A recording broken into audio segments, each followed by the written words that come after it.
Brakes. Why should you bleed them? The short answer, brakes are amazing things, turning kinetic energy into heat energy and helping us not die every time a cactus or a tree jumps out in front of us on the trail. But all that awesome doesn't come for free. The system takes a beating every time it's used.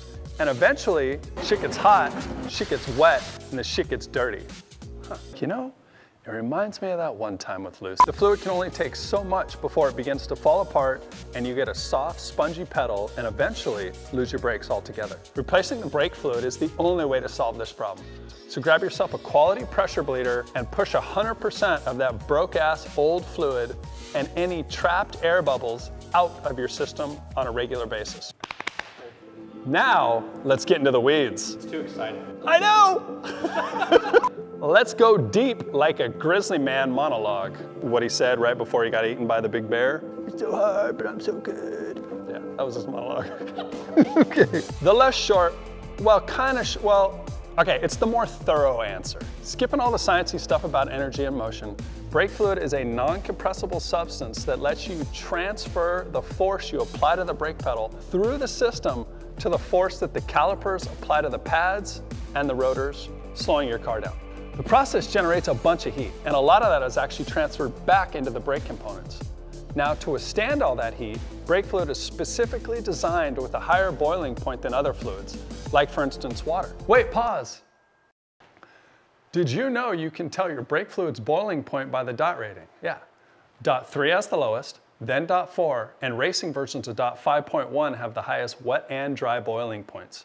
Now, all of these are glycol-based fluids and work great in racing applications as well as passenger cars with ABS. But dot 5.0, on the other hand, is a silicone-based fluid and does not have the same lubricating properties, which makes it bad for ABS systems. It also aerates easier, it's harder to bleed, it's not hygroscopic, it doesn't mix with any of the glycol-based fluids, it causes seal swelling and other issues in non-silicone-based systems. It's best just to stay away from the 5.0. A key feature of glycol-based brake fluid is that it's hygroscopic. It's just a fancy way of saying it absorbs moisture, which is great because as water enters the system through the breather or other areas, the brake fluid can suck it up like a sponge, preventing the water from puddling in the system, causing rust or freezing in low temperatures, and it makes it harder for it to boil in high temps. But it can only do this for so long. Just like a sponge, at some point it's going to reach the max it can absorb. After that, the water actually falls out of suspension and will make its way down to the lowest point in your system, which it just so happens is also the hottest place in your brake system.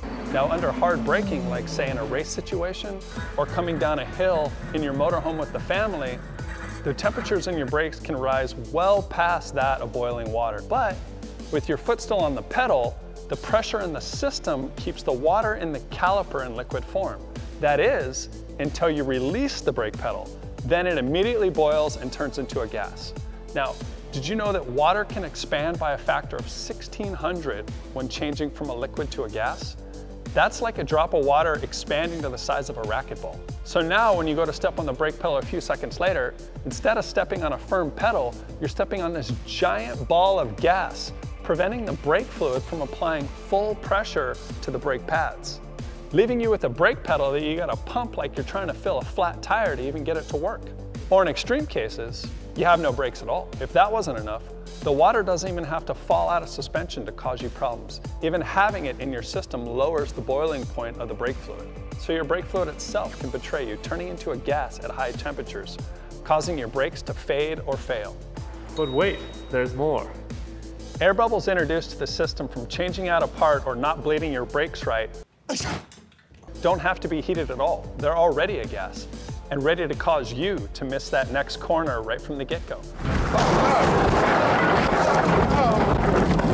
In conclusion, everything's out to get you and the world is a terrible place.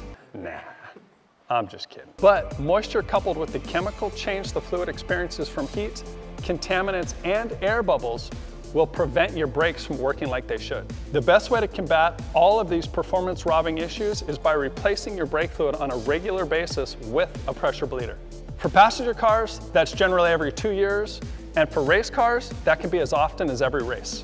A general guideline for those addressing this for the first time is if your brake fluid is brown or black or really any color but like a clear yellowish gold, then you're definitely in need of a brake bleed. I hope this quick-ish tip helps you better understand why it's important to keep your brakes bled and your fluid fresh.